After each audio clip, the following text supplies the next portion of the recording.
po tayong muling magsiupo, mga minamahal ko pong batang Maynila. Muli po, palakpakan po natin Vice President Sara Duterte!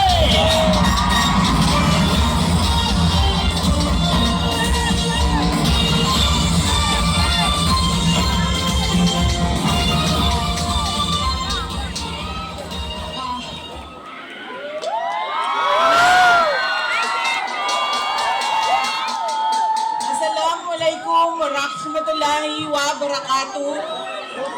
Madayaw, mayong gabi, kaninyong tanan. Magandang gabi sa inyong lahat. Kinsay kasabot, dinhi.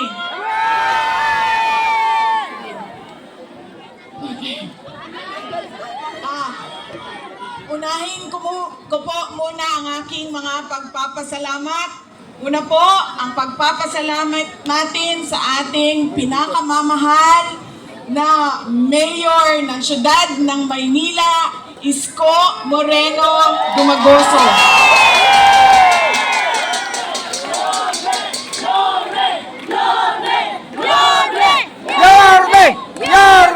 Nagpapasalamat po ako sa kanya dahil ipinahiram niya po ang inyong entablado at ang inyong mikropono para po sa mga senador ng Duterte. Maraming salamat.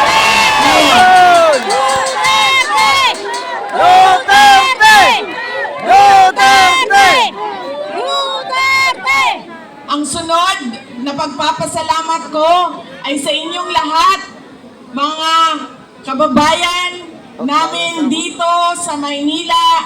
Maraming salamat sa oras ninyo at sa pagkakataon na ibinigay ninyo sa akin at sa amin ngayong gabi na ito. Maraming salamat. Yes! Madami sa inyo ang wala pa na nihapon, hindi pa na naghapunan.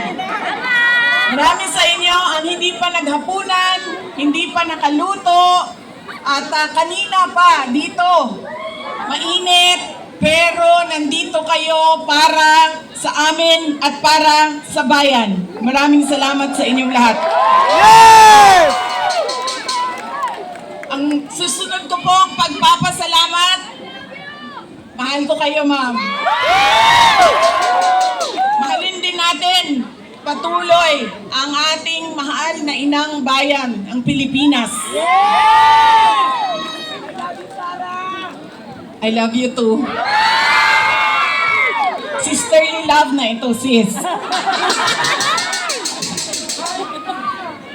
Mahal ko kayo. Kaya ako nandito ngayon. Ang susunod po na pagpapasalamat ay mula po sa pamilya namin. Papasalamat po kami sa pagmamahal at suporta na ipinapakita nyo kay dating Pangulong Rodrigo Duterte. Maraming salamat po.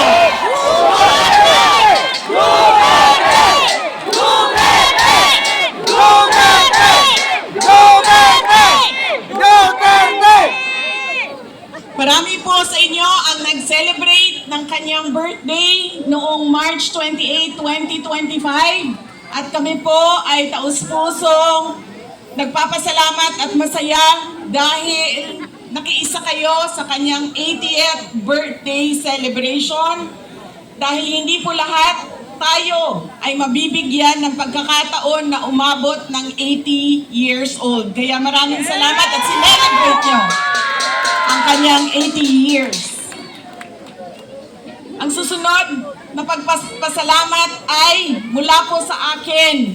Maraming salamat sa inyong suporta, sa inyong kampanya at sa inyong boto para sa akin noong halalan ng 2022.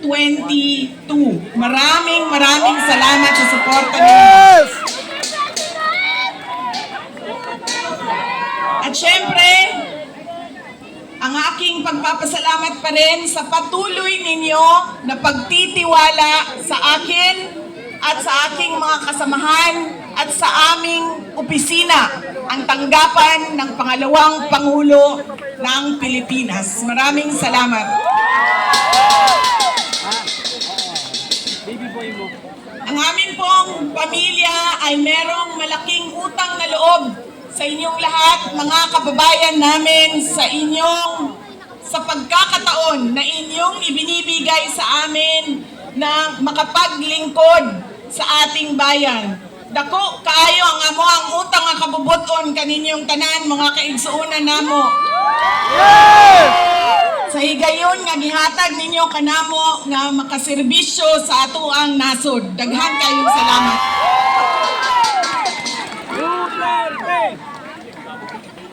Ang susunod po ay mga ngampanya po ako sa inyong lahat. Tanggalin ko lang po yung seal ng aking opisina. Palitan natin ng seal ng Office of the President.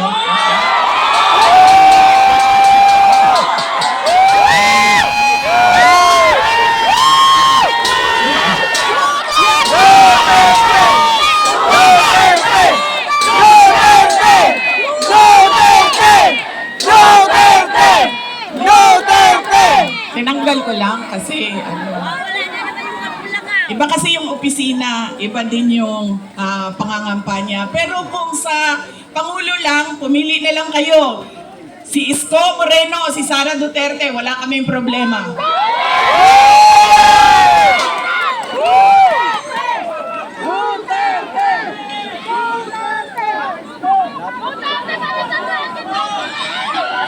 Duterte pa rin! Bakit po ba lagi pabalik-balik o paulit-ulit ang problema ng ating bayan? Dahil po, paulit-ulit din yung ugali natin sa pagpili ng ating mga leader. Kung sino yung binoboto natin. Ngayong darating na halalan, marami ang nagtatanong, ano bang pwede naming gawin? Wala namang kaming pera, wala kaming makinarya, ordinaryong tao lang kami na nakatira sa gilid ng daan kung saang subdivision. Pero gusto namin na merong makitang pagbabago sa nangyayari at para sa ating bayan. Una po, ang ugali natin sa pagpili ng ating mga kandidato ay kung sino yung naaalala natin. Sino yung magaling kumanta, sino yung magaling sumayaw, sino yung magaling magpatawa. Yaan nang lagi nating naaalala kapag tayo ay boboto na. Hindi na natin tinatanong, ano ba ang pangako niya noon na siya ay tumatakbo? Tinupad ba niya ang pangako niya? Hindi! Diba? Dapat tinatanong natin ang sarili natin, ano bang nagawa ng tao na ito? Nangako siya, sorry ma'am,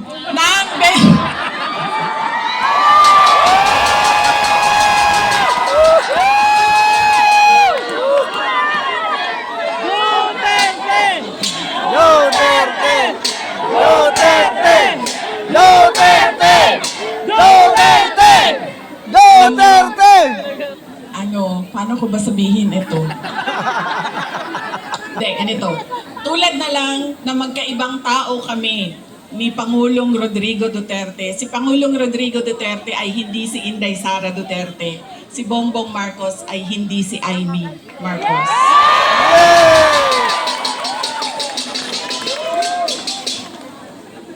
Ito, hindi na ako nagpaalam sa'yo. Sasabihin ko na, nga naman, sige manig.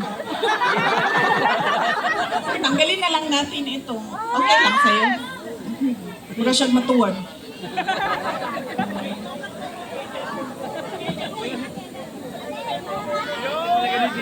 Ganyan na lang. Para din makita ninyo na pumayat na ako. Salamat, Martin Romualdez! Pumayat si Inday Sara!